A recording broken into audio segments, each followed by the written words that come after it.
Salutare tuturor și am să ne regăsim la un episod de Minecraft, altul pe care l-am făcut acum, adică nu, l-am făcut mai, o să-l fac acum, așa, armura, mai întâi, toate astea, bricheta, armura, oh, ce mișto arată, deci mai după asta. Întâi tricou, pantaloni și boți. Așa, să-mi pun și o sabie aici, bricheta aici, ăsta aici și gata. Și bricheta aici. Așa. Sparg și asta. Mai că nu vreau să...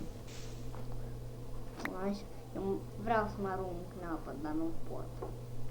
E prea mare înălțimea și mai cac pe mine de râs. Adică nu.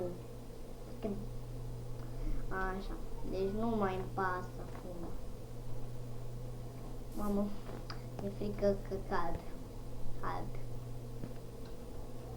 E frică că... Mă auci! Fix în apă am sărit. Bă, niște pește. Bă, două peșterițe.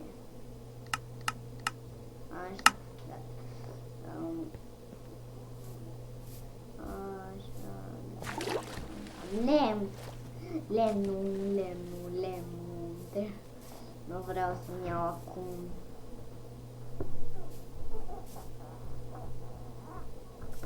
Nu vreau să-mi iau acum lemn pentru că m-am dus deja prea de...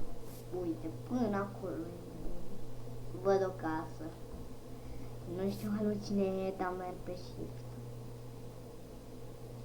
Pe un anumit server sunt, pe care mi l-a dat un prieten. Și cred că aia era o casă. Sigur era o casă.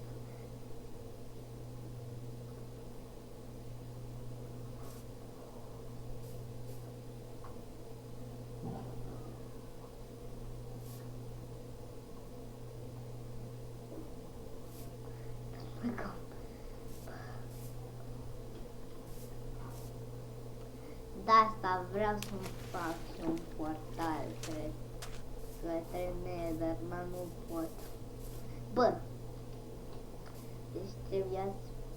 Deci cam asta a fost tot pentru azi. Nu uitați să dați un like, un subscribe și un coment. În data viitoare, bye bye!